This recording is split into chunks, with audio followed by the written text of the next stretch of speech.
This Torah class is brought to you by TorahAnytime.com. Okay, Bruchim Habayim, welcome everyone. I'm going to have Shabbos. We're going to begin the first Shiur, 5, Electrifying Divrei Torah on Parshas Noach. I want to begin with the good news. Be'ezus Hashem, the new Sefer is Be'ezus Hashem supposed to be arriving on Sunday. And for those who ordered online, it will go out immediately. For those who would want to get it, it will be distributed by Levitt's distributors. So that's very exciting. And here you can see on the site, this is what the Sefer looks like. You could go to rabbidg.com, you go to books, and this is the Sefer. And this is where you could get it. Okay, so on our site, rabbidg.com, we're going to first see some of the Divrei Torah on the Parsha, which is called Elevate Your Shabbos Table. We thank the Levitan family for transcribing these shiurim. Here, let's see if we could access Parshas Noach 5782. Here we go. Beautiful. Okay. Let's start. Let's see if you could see this. I don't see it, Rabbi. You haven't shared it yet. Here we go. Thank you. Okay, so the first is a comment of the Pri Megadim in the Sefer Tevas Goyme. Eile Toldois Noach. Noach ish tzaddik tamim haya b'doyroisav. Noach was a tzaddik. That's usually how it's interpreted, that he was objectively considered a tzaddik. The Pri Megadim, I had the zechus to be at the kever, the Pri Megadim in Frankfurt Adar, which is the other Frankfurt, not Frankfurt am Main, but Frankfurt Adar. And he interprets it as follows: Eile toldois Noach. These are the children of Noach. And do you know why Noach is tzaddik? You know why everybody said, oh, Noach, he's a tzaddik, he's such a great rabbi? Because es halekim es halech Noach. Noach just was involved in his own learning, minding his own business. He davened, he learned, he didn't bother anybody, he didn't tell anybody, hey pal, why are you coming late to davening? Why are you talking by davening? Why is your phone out? He didn't challenge people about how they spent their money. So everyone said he's a tzaddik. You know why Noach is tzaddik? Because Es Halekim Es Halech Noach. Noach was very close to God. He was so close to God, he didn't bother anybody else. And therefore they said he's a tzaddik. As the Gemara in Ksubah says, that a young Torah scholar, if he's beloved by his community, it's because he's not giving them musar. Okay, so that's the Pri Megadim's interpretation of Noach ish tzaddik, tamim haya b'doresav. Here, this I really like. Eile toldois Noach, Noach ish tzaddik, tamim haya. Rav Moshe Feinstein, in Darash Moshe, he observes the fact that before the word tzaddik and before the word tamim, we have the word ish. And you would think the word ish is superfluous. Why say ish? Obviously he's a man. What else is he? Why do you need to say ish? Does ish add anything to tzaddik? And the answer is, it adds a lot to tzaddik. It's not good enough to be a tzaddik. There are a lot of very righteous people. They don't have any common sense. There are a lot of wholesome people. They don't have seichel. Before you could be a tzaddik, before you could be a tamim, you have to be a man, you have to be an ish, you have to have common sense. Doesn't Shlomo HaMelech, the wisest of all men, say, Al tihi tzaddik harbe, don't be too righteous? Rabbi Yisrael Salanter would say that there is a fifth Shulchan Aruch, the Shulchan Aruch of common sense. Therefore, the midah of ish, the midah of ownership, has to qualify one's righteousness, and the same thing for tamimustik. Is it good to be a tam? The guy in the Haggadah, the tam, is that a good quality? He can't even articulate one intelligible question. Mahu oimer ma zois. But on the other hand, Yaakov is an ish tam. That's right! It's not good to be a tam, but it's good to be an ish tam. Being, so to speak, a simpleton is bad. being a master of a simpleton, that's a good thing.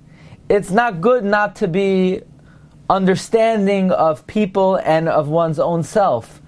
But if you could be the master of that, when you could make yourself nicht wissendig, it's not good to be nicht wissendig. It's good to be a Baal over the midah of making yourself. You don't have to, you should know everything, but you don't have to act as if you know everything. Whatever people tell you, listen to. But you don't have to act as if you're paying attention to it. You don't have to take everything to heart. You don't have to be an Ibr Chacham. But you have to be the Baal over these midos. Tzidkus, Tamimus, is good if it's preceded by Ish, says Rav Moshe Feinstein. But if you're just a tzaddik and just a tamim, you're missing the main ingredient. Okay, here's a good one. Rabbi Shua Leib Diskin says, "Va'ani hineni meves ma'amashas kol bazar ro'men koil hashabar yigva." So it's basically we have two ribuyim. Why is the pasuk so repetitive? Why kol basar kol shabar? So there's a klal ein riboy achar riboy lamayit. Two consecutive ribuyim are a miyat. Who's being excluded? Interesting. The Gemara in Zvachim says Oig and Sichain, they both survived the flood. Where is that alluded to?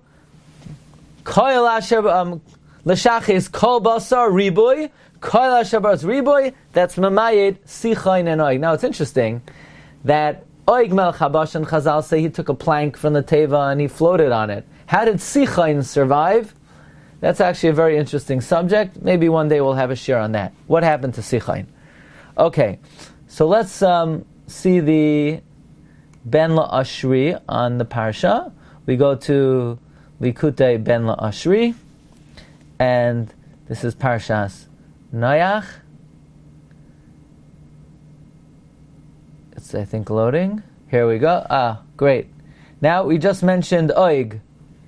Now, if you want the entire Ben La'ashri Shiur in depth, you could go to the OU, All Parsha site or app, and every week we have Shiurim on the Ramban, on the Balaturim, and the Ben La'ashri. You could also access them on our site, rabbidg.com. While there, you could subscribe and get the English Divrei Torah and the Hebrew Divrei Torah to your inbox every Erev Shabbos. Okay, so back to Oig. Asei lecha tevas atzei goifer. This is Rashi Tevos. Alisa Oig. Oig went up on the teva. Says the Ben La'ashri, this is a remez. Aleph ayin lamed taf. Alis went up. Oig. This is a remez to that which Chazal say that Oig went on top of the teva. Now I want to share with you an interesting thought. Not sure how to make heads or tails of it, but I think you could discuss it at your Shabbos table. Even though the Torah repeatedly mentions that Noach had 3 children, but there's a question. It says, "Vayoyled Noach shloisha banim, Hashem escham yosefes." Why do we need to say the number? Isn't it obvious that if you count Shem, Cham, and Yafes, it's not rocket science, it's 3, why do I need to say the number?